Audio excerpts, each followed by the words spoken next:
7 years. Just think about it. 7 years is a long time. And now military service is much shorter in countries where it still exists.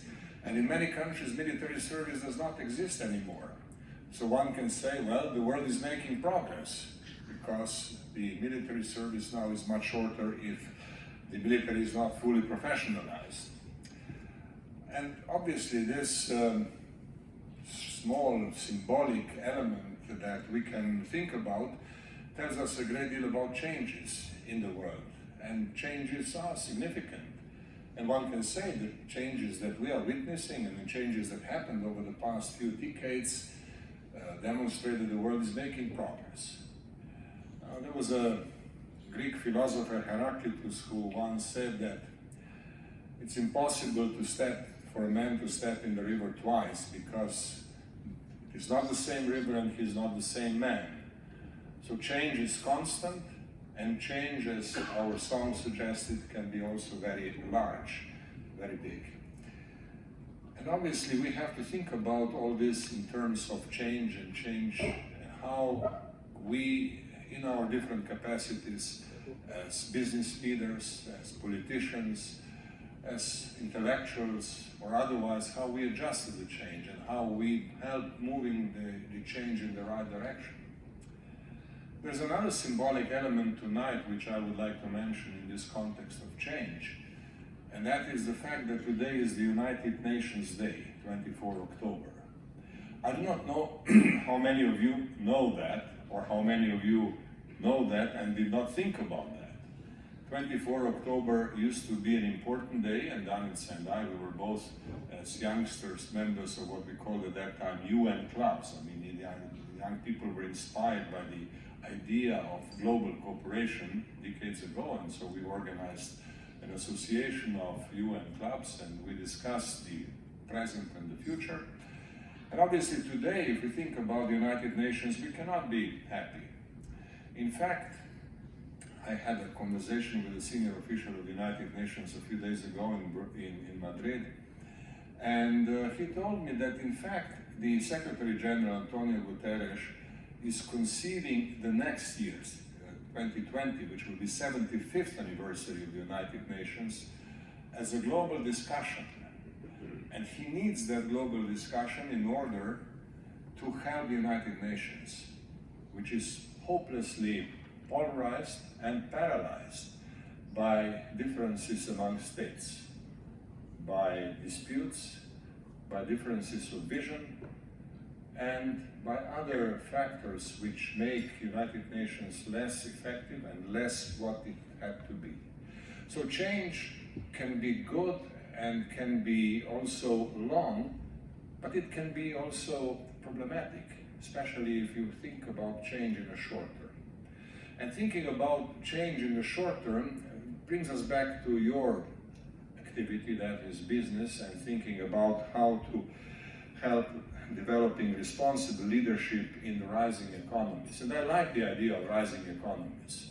I was told by Danica that it is her invention, so it is something that obviously gives credit and justice to her leadership. Rising economies are something that brings hope and brings a sense that change, while difficult, while profound, can also be helpful, can also be positive. And of course, our group and this conference is not the only place in the world where such element of optimism is possible and perhaps even very natural. You probably are all familiar with the fact that last August, the Business Roundtable of the United States of America, which is a major association of business leaders of the United States, had a session in which they published a statement which is now quoted in the business literature all over the world. They defined the purpose of corporation in our time of change with the following concepts. Now, the first value, which has to be appreciated and guided, which should guide the business leaders, is delivering value to customers. The second is investing in employees.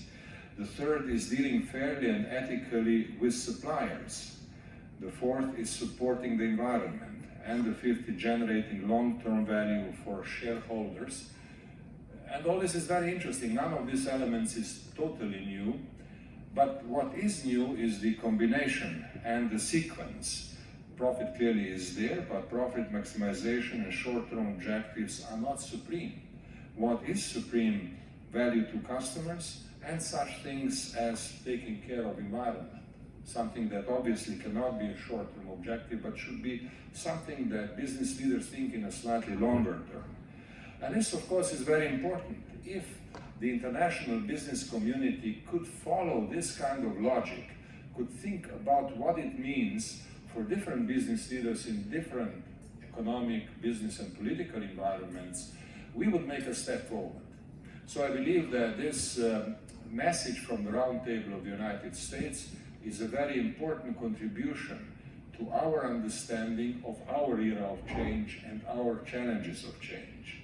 Now, obviously, business is not alone in all this. There has to be a proper role of the government.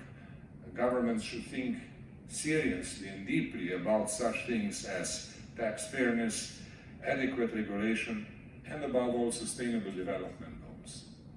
And now, if we come to a point at which the business community on the one hand and the governments on the other hand put the sustainable development goals, environmental sustainability, at the core of their vision of development and their vision of business success, then we would make a step forward. Once that happens, then I'm sure the pressure coming from the business community of the world will clearly move governments and will clearly unblock the United Nations. So we are meeting tonight and we shall be discussing these questions tomorrow, so I'm not going to develop them any further.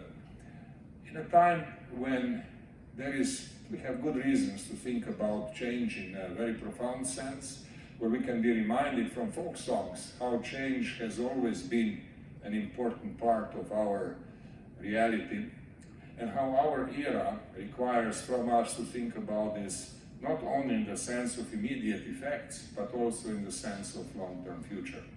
In this spirit, I wish you a very pleasant evening tonight. Enjoy the music, enjoy the cuisine of Slovenia, and think about how you, as business leaders, will contribute to the change, the improvement of the world. Sorry? Yeah, sure. Academics as well. I must say, no, I'm a professor, but I have in this company almost forgotten that academia obviously has a role to play in this framework. But with academia it's easier because academics always think about long-term objectives, and therefore academia is sometimes criticized of not being sufficiently practical, not being sufficiently applied, not being sufficiently relevant to the challenges of the day. Now, if we come to a point when we both, academia and business community, think in a slightly more long-term and slightly more practical sense, then of course there will be an improvement. As you can see, Danica is a great corrector. She immediately discovers a weakness or soft point in a speech or in action. So you are in good hands. And I'm sure that being in good hands tonight and tomorrow will help us all to make a step further to better understanding and more effective action in the future. Have a nice evening, and thank you very much.